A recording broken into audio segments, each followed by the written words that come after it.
Okay sir, तो चलो finally MCU की दुनिया में आ चुके हैं अपने चंदा मामा, मतलब मून नाइट। इसका फर्स्ट एपिसोड आया अभी और सच्ची में मजे आ गए देख के। जितनी भी अभी तक मार्वल की न्यू सीरीजेस आई थी, लोकी वगैरह, मून नाइट का एपिसोड 1 मुझे उन सब में से बेस्ट लगा। ये मेरा पर्सनल ओपिनियन है, क्योंकि मून नाइट के फर्स्ट एपिसोड में अपने को थोड़े से ज्यादा हॉरर का ट्विस्ट देखने को मिला और मुझे सच्ची में हॉरर क्रीपी थिंग्स बहुत ज्यादा पसंद है। मेरा बस चले तो एनाबेल डॉल के साथ डांडिया खेल लूँ मैं। खैर, रिव्यू के बारे में एकदम लास्ट में बात करेंगे, फिलहाल आते हैं सीधे मुद्दे पे। तो आज मैं आपको मून नाइट का एपिसोड 1 एक्सप्लेन करूंगा, थोड़ा बहुत ब्रेकडाउन करूंगा और कॉमिक से जुड़ी हुई सारी चीजें बताऊंगा। बट उससे पहले अगर इस चैनल पे फर्स्ट टाइम आ रहे हो तो ऐसे ही ऑसम सीरीज पे वीडियोस देखने के लिए चैनल को सब्सक्राइब जरूर कर देना। So let's start and you all just have to sit down, keep calm and listen to मी।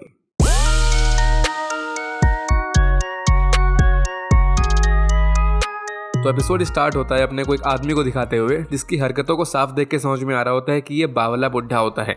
ये कांच के टुकड़ों को अपने सैंडल्स में डाल के चलता है और शायद इसी वजह से इसको डंडे का सहारा लेना पड़ता है।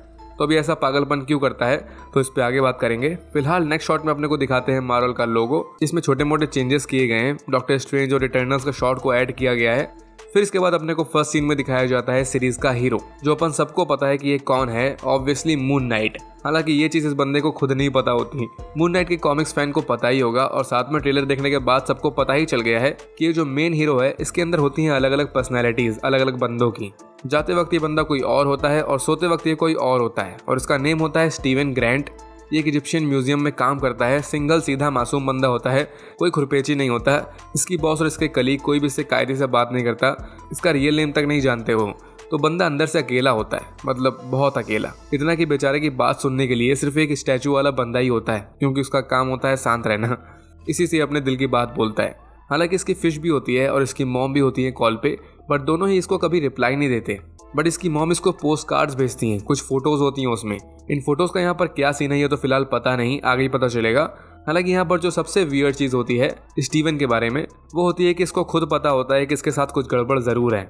ये हमेशा रात में जागने का ट्राई करता है, बुक्स पढ़ता है, क्यूब सॉल्व करता है, और बुक्स पढ़ता है, क्यूब सॉल्व करता है, बस यही करता है। इस पॉइंट पर अपन सबको लगता है कि इसको नींद में चलने की बीमारी है।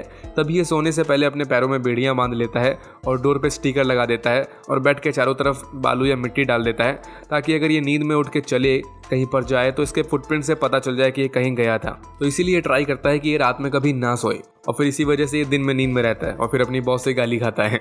लेकिन फिर यहाँ अपने को फर्स्ट टाइम दिखाते हैं कि ये सोने के बाद अपनी नींद में किसी विलेज टाइप एरिया में आ जाता है। स्ट्रेंजली इसकी जॉ थोड़ी दाएं बाएं होती है, जो शायद ऊपर से नीचे गिरते वक्त डिसलोकेट हो गई होगी।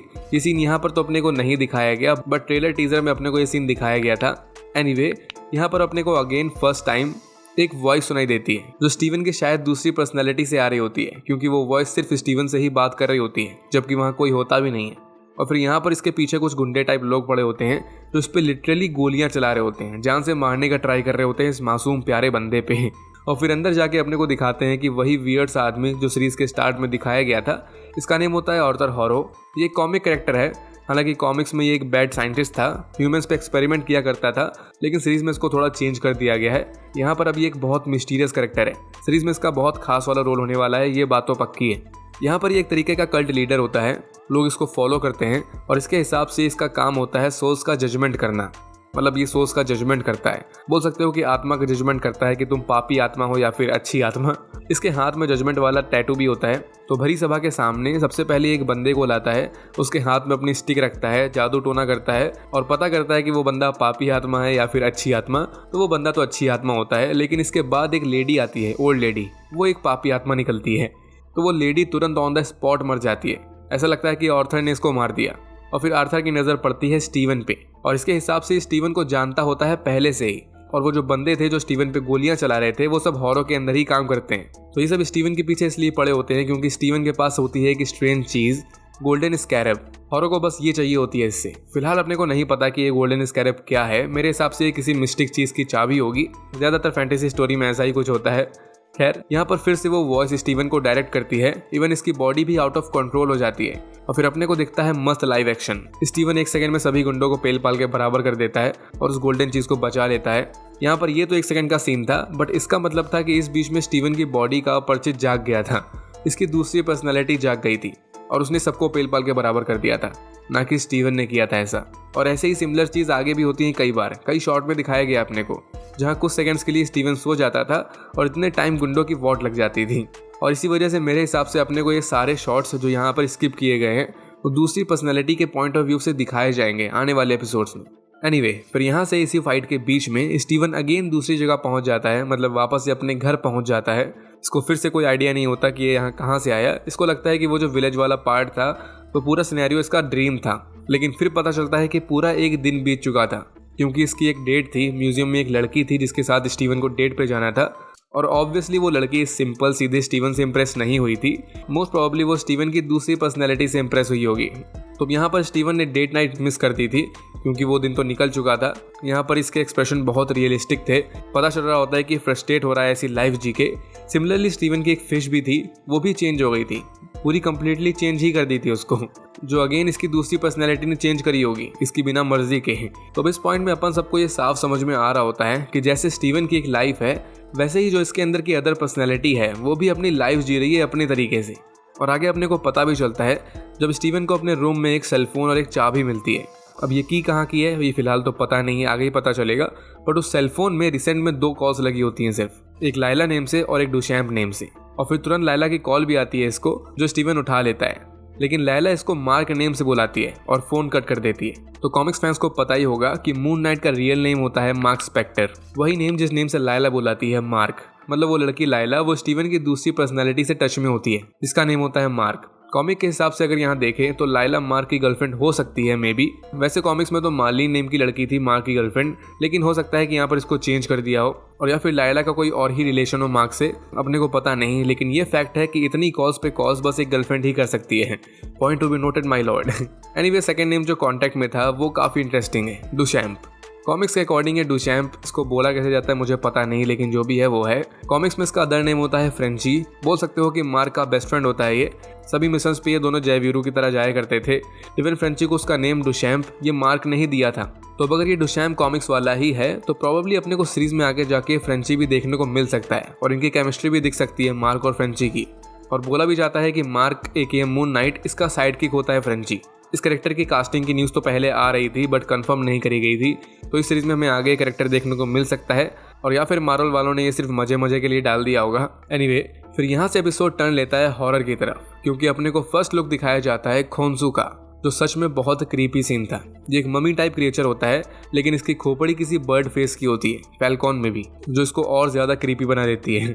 अब अगर मार्वल कॉमिक्स की बात करें तो खोंसू मतलब ये क्रीपी सा प्राणी ये एक्चुअली एक गॉड होता है, God of moon and God of vengeance की तरीके और भी गॉड्स होते हैं इसी की प्रजाति के, जो एक अलग डायमेंशन में रहते हैं सब। वहाँ से ये लोग अपनी अर्थ में डायरेक्टली इंटरफेयर नहीं कर सकते थे, तो इस वजह से ये गॉड अपना एक अवतार बनाते हैं और अर्थ पे जाते हैं, और इसी खोंसू के अवतार को बोला जाता है मून नाइट, जिस कैरेक्टर पे ये पूरी सीरीज बेस्ड है। ये एक विजिलेंटी होता है, लोगों की हेल्प करता है, और खोंसू का ही एक अवतार होता है। तो खोंसू इस मून नाइट को गार्ड करता है, इसको प्रोटेक्ट करता है। तो अब इसी का फर्स्ट लुक अपने को यहाँ पर दिखाया गया है, जो थोड़ा क्रीपी हो गया, बट आने वाले एपिसोड्स में हमें ये देखने को और मिलेगा आई थिंक। फिर यहाँ से स्टीवन डरते डराते पहुँचता है म्यूजियम, जहाँ इसका पीछा करते करते वही हॉरो भी आ जाता है, और यहाँ पर पता चलता है कि हॉरो का कल्ट काफ़ी बड़ा होता है, क्योंकि म्यूजियम का एक सिक्योरिटी गार्ड ये भी एक कल्ट मेंबर था, और भी बहुत से लोग थे जो कल्ट मेंबर्स थे। और इसीलिए यहाँ पर थ्योरीज आ रही हैं कि शायद हॉरो का कुछ सीक्रेट हो इस म्यूजियम को लेके, इसने जानबूझ के अपने कल्ट मेंबर्स को इस म्यूजियम में रखा हो। यहाँ पर बहुत सी एंशिएंट इजिप्शियन चीज़ें होती हैं, तो कुछ हो सकता है कनेक्शन, अपने को आगे पता चलेगा। खैर, यहाँ पर अब वो ऑर्थर कुछ बातें करता है स्टीवन से, जिससे बहुत सारी चीज़ें क्लियर हो जाती हैं हॉरो के बारे में। जैसे एक कल्ट लीडर तो होता ही है, और ये एमिट नेम के गॉड पे बिलीव करता है, उनको फॉलो करता है। ये एक पूरा डिल्यूजनल पर्सन होता है। तभी एपिसोड के स्टार्ट में एक छोटा सा रिचुअल भी कर रहा था, और जब इसने अपने पैरों पे कांच डाला था तो हो सकता है कि अपने आप को हर्ट कर रहा हो जानबूझ के अपने पापों के लिए, क्योंकि हद से ज़्यादा डिल्यूजनल लोग बहुत सी वियर्ड चीज़ें करते हैं अपने गॉड के नेम पे। फिर यहाँ पर यह एमिट गॉड, जिसको यह हॉरो मानता है, इसकी पूजा करता है। ये क्रोकोडाइल फेस वाला गॉड होता है, एक्चुअली होती है गॉडेस होती है ये। इसको ईटर ऑफ डेड भी बोलते हैं। क्रोकोडाइल सिंबल बहुत जगह अपने को दिखाया गया है। कल्ट के टैटू में क्रोकोडाइल था, और इसकी स्टिक में भी क्रोकोडाइल था। इवन म्यूजियम में भी अपने को क्रोकोडाइल हेड दिखाया गया है, और इसको ईटर ऑफ डेड इसलिए बोलते हैं, जैसे अपन पहले देख चुके हैं कि वो लेडी मर गई थी क्योंकि वो पापी आत्मा थी, तो उसकी सोल को इसी एमिट ने खा लिया होगा। तभी ईटर ऑफ डेड बोला जाता है इसे। और इसी वजह से अब यहाँ पर ये पता नहीं चल पा रहा होता कि एमिट ये गुड गॉडेस है या फिर ये इविल है। हॉरो के हिसाब से एमिट एक गॉड है, अच्छी है। यह बताता है कि एमिट के फेलो गॉड्स ने मतलब उसके साथियों ने इसको धोखा दे दिया था, इवन उन गॉड्स के अवतार ने भी धोखा दे दिया था। तो यहाँ हो सकता है कि वो खोंशो की बात कर रहा हो, क्योंकि बताया मैंने वो भी एक गॉड ही होता है। और उसके अवतार की बात करी गई तो मतलब मून नाइट। वेल यहाँ जब हॉरो वही हैंड वाली ट्रिक करता है स्टीवन के साथ, तो वो इसके ऊपर काम नहीं करती, शायद इसलिए क्योंकि इसके अंदर पापी आत्मा भी है और स्टीवन जैसी सिंगल सुशील आत्मा भी। तो लास्ट में स्टीवन यहाँ से भाग जाता है और फिर जब रात होती है तब स्टार्ट होता है यहाँ पर असली हॉरर शो। अपने को मिरर्स में दूसरा स्टीवन देखने को मिलता है, बैकग्राउंड में फ्लिकरिंग लाइट्स देखने को मिलती है, फुल हॉरर सिनेरियो, और फिर लास्ट में एक क्यूट सा लवली क्रिएचर भी देखने को मिलता है। इजिप्शियन में इसको जैकल क्रिएचर भी बोलते हैं। इसको हॉरर नहीं शायद यहाँ पर भेजा होगा स्टीवन के पीछे उस गोल्डन चीज़ के लिए। तो ये क्रिएचर स्टीवन पे अटैक करता है। तो मिरर में स्टीवन की अदर पर्सनैलिटी मतलब बोले तो मार्क, वो इससे बोल रही होती है कि मुझे पूरा कंट्रोल दे दो। यही है जो स्टीवन की जान बचा सकता है इस मोमेंट में। तो ना चाहते हुए भी स्टीवन को अपनी बॉडी का कंट्रोल किराए पे देना पड़ता है मार्क को। और फिर फाइनली अपने को first time dope awesome amazing look दिखाते हैं मून नाइट का, जो सच में बहुत डोप, बहुत ऑसम, बहुत अमेजिंग होता है। इसकी कॉस्ट्यूम सच में बहुत सही डिज़ाइन करी गई है। और अभी तो बस ये कुछ सेकंड्स का ही लुक था जहाँ पर मून नाइट ये मुक्के मारे पड़ा था उस क्यूट से क्रिएचर को।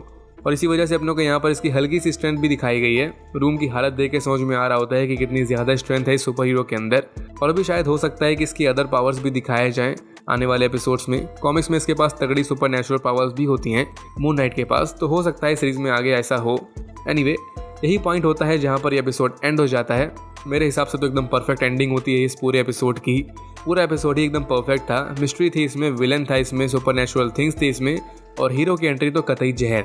सब परफेक्ट। और अभी तो बस एक सूट दिखाया, मून नाइट का अदर सूट भी आना बाकी है।